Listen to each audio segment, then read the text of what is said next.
तो आज की इस वीडियो में हम अंतर देखने वाले हैं प्रेजेंट परफेक्ट, पास्ट परफेक्ट और फ्यूचर परफेक्ट के बारे में। तो चलिए वीडियो को शुरू करते हैं। और बच्चे सबसे ज़्यादा कंफ्यूज होते हैं इस तरह के टॉपिक्स में, तो आज के बाद आपको कंफ्यूज होने की ज़रूरत नहीं है। सिर्फ आपको एक काम करना है, वीडियो को लास्ट तक देखना है। तो देखिए, ये जो परफेक्ट टेंस होता है ना, अब ये चाहे प्रेजेंट हो, पास्ट हो या फ्यूचर हो, ठीक है। इसका सबसे पहले आप स्ट्रक्चर देखिए। स्ट्रक्चर में सबसे पहले सब्जेक्ट आता है, फिर आपकी हेल्पिंग वर्ब आती है, उसके बाद आपकी वर्ब आती है और फिर आपका ऑब्जेक्ट आता है, ठीक है। तो ये है किसी भी सेंटेंस को बनाने का स्ट्रक्चर। उसके बाद अब यदि हम प्रेजेंट की, पास्ट की और फ्यूचर की, इन तीनों परफेक्ट टेंस की बात करें, तो प्रेजेंट में जो हेल्पिंग वर्ब है वो आपकी हैज और हैव लगती है। क्या? Has, have. पास्ट में आपकी हेल्पिंग वर्ब लगेगी हैड और फ्यूचर में लगेगी विल हैव। देखिए यहाँ पर ये जो हेल्पिंग वर्ब है ये वाली ये लगेंगी हैज, हैव प्रेजेंट में, हैड पास्ट में और विल हैव फ्यूचर टेंस में। उसके बाद ये जो वर्ब है ये लगेगी आपकी तीनों में ही वर्ब की थर्ड फॉर्म, यानी कि परफेक्ट टेंस में हमेशा वर्ब की तीसरी फॉर्म लगती है, यानी कि थर्ड फॉर्म लगती है, ठीक है। अब देखिए जो प्रेजेंट है, प्रेजेंट टेंस में यदि हम परफेक्ट की बात करेंगे तो उसका मतलब होगा कि काम खत्म या शुरू हो गया है, यानी कि प्रेजेंट तक कोई काम या तो खत्म हो गया है या फिर कोई काम शुरू हो गया है। दो ही केस हो सकते हैं। तीसरा केस आपका ये होगा कि आप प्रेजेंट तक के अनुभव को बताना चाहते हैं। बस ये दो चीज आपको याद रखनी है, काम खत्म या शुरू हो गया है या फिर प्रेजेंट तक का यदि आपको अनुभव बताना हो, एक्सपीरियंस बताना हो, तब आप प्रेजेंट परफेक्ट का यूज करते हैं। उसके बाद जब बात आती है पास्ट की, तो पास्ट में आप हेल्पिंग वर्ब हैड का यूज करेंगे। इसका जो सेंस है वो ऐसा रहेगा कि काम खत्म हो गया था या शुरू हो गया था। पास्ट में देखिए, पास्ट में किसी काम को होने से पहले, ये जो पास्ट है ना ये अकेला नहीं आएगा, परफेक्ट में पास्ट अकेला नहीं आएगा, इसके साथ एक काम जरूर जुड़कर आएगा और उस काम को होने से पहले वो काम हो गया था, इस तरह का सेंस दिखाता है, ठीक है। फ्यूचर का मतलब होगा कि काम खत्म या शुरू होगा आने वाले समय में, ठीक है। तो ये थोड़ी सी एक डेफिनेशन। अब चलिए आगे बढ़ते हैं और ये जानते हैं कि इसमें जो हमने ये हेल्पिंग वर्ब देखी थी has, have, had, will have, इनको किस तरह से यूज करते हैं। तो देखिए ये तो आप जानते हैं कि वर्ब की थर्ड फॉर्म लगेगी सभी हेल्पिंग वर्ब के साथ, ठीक है। जो हैज है वो यूज होगा ही, सी, इट और किसी व्यक्ति के नाम के साथ, ही के साथ, सी के साथ, इट के साथ और किसी व्यक्ति के नाम के साथ, ठीक है। अब जो हैव है ये यूज होगा बाकी सब के साथ। बाकी सब का मतलब ही, सी, इट और नेम, इनको छोड़कर बाकी जो कुछ बच जाता है सबके साथ आपको हैव लगा देना है, ठीक है। और रही बात हैड की और विल हैव की, ये सबके साथ यूज होंगे। जितने भी आपके नाउन होंगे, प्रोनाउन होंगे, सबके साथ आप इनको यूज कर सकते हैं, कोई दिक्कत नहीं है, ठीक है। तो ही, सी, इट के साथ भी यूज होगा, आई, वी, यू, दे के साथ भी यूज होगा, कोई दिक्कत नहीं है। तो यहाँ तक आपको छोटा सा जो सेंटेंस को बनाने का स्ट्रक्चर है, किस तरह से हम इसको फ्रेम करेंगे, वो चीज़ आपको समझ में आ गई होगी। अब देखिए जो मेन पार्ट होता है ना किसी भी टेंस को या फिर किसी भी इंग्लिश ग्रामर के टॉपिक को समझने का, वो होता है उसके एग्जाम्पल्स और जब हम उनमें कंपेरिजन करते हैं। अब हम देखेंगे यहाँ पर प्रेजेंट और पास्ट जो दोनों का परफेक्ट है उसमें थोड़ा सा मतलब एक अंतर देखेंगे कि किस तरह से दोनों एक दूसरे से मतलब अलग होते हैं। देखिए वह खेल चुका है, वह खेल चुका है मतलब किसी ने कोई काम कर लिया है।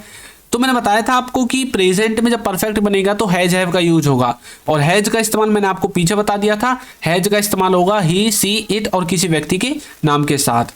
तो वह खेल चुका है, ही हैज प्लेड। इसको मैं आपको समझा देता हूँ। ही आपका सब्जेक्ट है, हैज आपकी हेल्पिंग वर्ब है और हैज इसलिए आया क्योंकि ही आया है।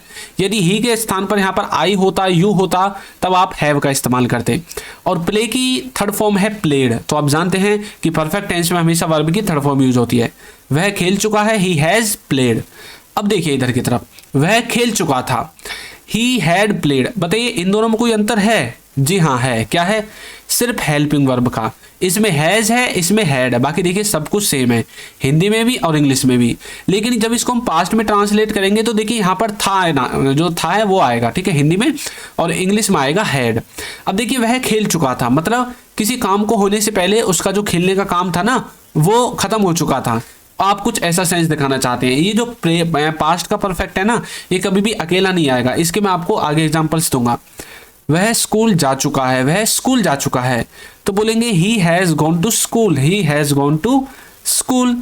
और वह स्कूल जा चुका था, अब पास्ट की बात आ गई तो कुछ भी चेंज नहीं करना, हैज के स्थान पर हैव लगा देना है, वो had, he had gone to school. तो देखिए हैड आ गया क्योंकि हैड का इस्तेमाल हम पास्ट में करते हैं।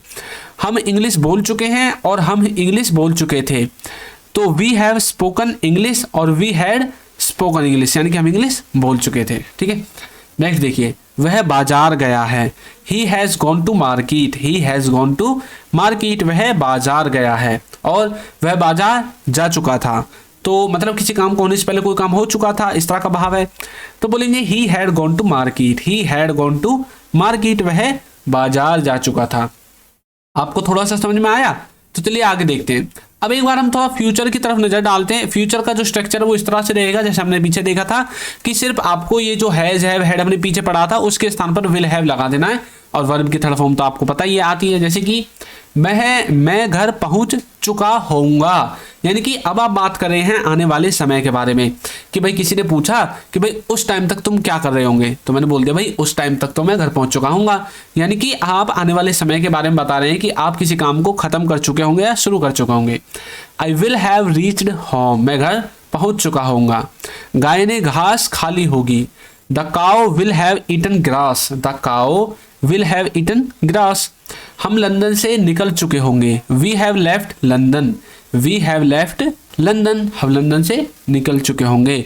वह खाना खा चुका होगा, he will have eaten, he will have eaten. अब यहाँ पर आप फूड का यूज कर सकते हैं यदि आपको लिखना है तो। मैं स्कूल जा चुका होऊंगा, I will have gone to school, I will have gone to school, मैं स्कूल जा चुका होऊंगा। तो आने वाले समय की बात की जा रही है। तुम क्रिकेट खेल चुके होंगे, you will have played cricket, you will have played cricket, तुम क्रिकेट खेल चुके होंगे। उसके बाद है रोहित पत्र लिख चुका होगा, Rohit will have written the letter, Rohit will have written the letter. मेरी माँ खाना बना चुकी होगी, my mother will have cooked, यानी कि मेरी माता जो है वो खाना बना चुकी होगी, खाना पका चुकी होगी आने वाले समय में। तो इस तरह से आप फ्यूचर टेंस को समझेंगे परफेक्ट में। तो आपको थोड़ा सा आइडिया लगा होगा कि किस तरह से हम परफेक्ट टेंस को समझते हैं। तो चलिए अब थोड़ा सा एक्स्ट्रा एग्जाम्पल्स देखते हैं पास्ट के। मैंने आपको बताया था ना किसी काम को होने से पहले कोई काम हो चुका होगा उसमें हमें पास्ट लगाना है। देखिए उसके स्टेशन पहुंचने के पहले ही गाड़ी चालू हो चुकी थी, यानी कि वो स्टेशन पहुंचा भी नहीं था उससे पहले जो गाड़ी का चालू होने का जो काम है ना वो हो चुका था। कुछ इस तरह से आप देख सकते हैं। तो बोलेंगे द ट्रेन हैड स्टार्टेड, जो ट्रेन है वो स्टार्ट हो चुकी थी बिफोर, पहले, ही रीच्ड द स्टेशन, ठीक है, यानी कि उसके स्टेशन पहुंचने से पहले गाड़ी स्टार्ट हो चुकी थी। अब बात आती है कि यहाँ पर देखिए दो टेंस बन गए क्योंकि दो सेंटेंस है, एक तो बिफोर से पहले है, एक बिफोर के बाद है। तो जो काम पहले हो चुका था उसमें आपको हैड लगाना है, ठीक है, और जो काम बाद में हुआ था उसमें आपको वर्ब की सेकंड फॉर्म के साथ यानी कि पास्ट इंडेफिनिट में बनाना है। एक और देखिए, सूरज डूबने के पहले ही मैं घर आ गया था, यानी कि सूरज डूबा नहीं था उससे पहले मैं घर आ गया था। तो पहले कौन सा काम हुआ था? घर आने का। तो घर आने वाले काम में हम पास्ट परफेक्ट लगाएंगे और जो बाद में काम हुआ था सूरज को डूबने का उसमें पास्ट इंडेफिनिट लगाएंगे। तो कैसे बोलेंगे? आई हैड कम होम, मैं घर आ चुका था, बिफोर द सनसेट, सूरज को डूबने से पहले।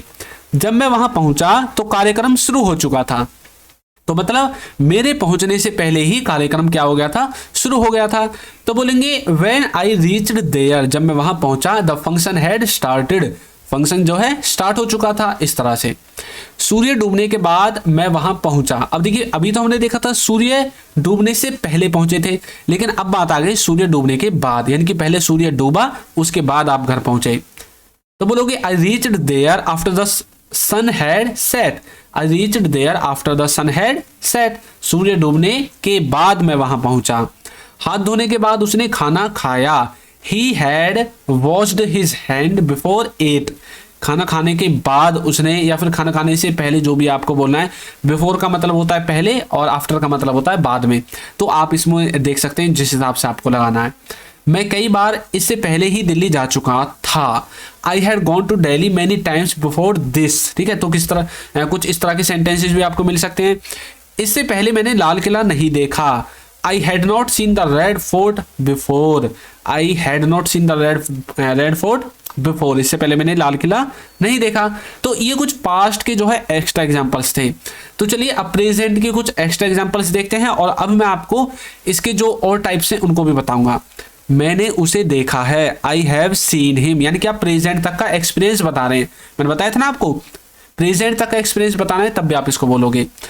मैंने उसे नहीं देखा, I have not seen him, तो ये जो है आपका सिंपल है, ये नेगेटिव है। और क्या मैंने उसे देखा, हैव आई सीन हिम, ये आपका इंटरोगेटिव है, यानी कि प्रश्नवाचक वाला। तो देखिए सिंपल, नेगेटिव, इंटरोगेटिव, इस तरह से आपको सेंटेंस मिलेंगे। वो स्कूल गया है, बोलोगे he has gone to school. वो स्कूल नहीं गया है तो बोलोगे he has not gone to school.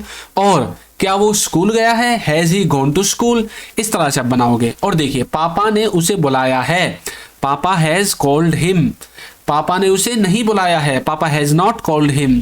और क्या पापा ने उसे बुलाया है, हैज पापा कॉल्ड हिम।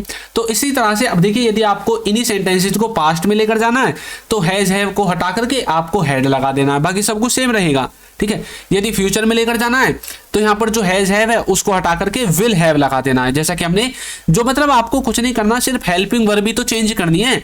और देखिए मैंने फोन मिलाया है तो कैसे बोलेंगे, आई हैव रिंग्ड या फिर आई हैव कॉल्ड। रिंग्ड का भी यूज कर सकते हैं, कॉल्ड का भी, कोई दिक्कत नहीं है। मैंने फोन नहीं मिलाया है, आई हैव नॉट रिंग्ड या फिर कॉल्ड। क्या मैंने फोन मिलाया है, हैव आई रिंग्ड या फिर हैव आई कॉल्ड, इस तरह से आप बोल सकते हैं। और देखिए उसने हमारा घर देखा है, बोलोगे he has seen our house. उसने हमारा घर नहीं देखा है, he has not seen our house. क्या उसने हमारा घर देखा है, has he seen our house. इस तरह से आप इनका यूज कर सकते हैं। और देखिए दिवेश आया है तो बोलेंगे दिवेश हैज कम। कई बार आप बोलते हैं ना मम्मी पापा आए हैं, भाई आया है, वो आए हैं, पड़ोसी आए हैं, रिश्तेदार आए हैं, मौसा जी आए हैं, बुआ जी आए हैं, बोलते हैं कई बार ऐसे, तो आपको इसका यूज करना है। दिवेश नहीं आया है, दिवेश हैज नॉट कम। क्या दिवेश आया है, हैज दिवेश कम। तो इस तरह से आप इसका यूज करेंगे। और देखिए पापा आए हैं, पापा हैज कम।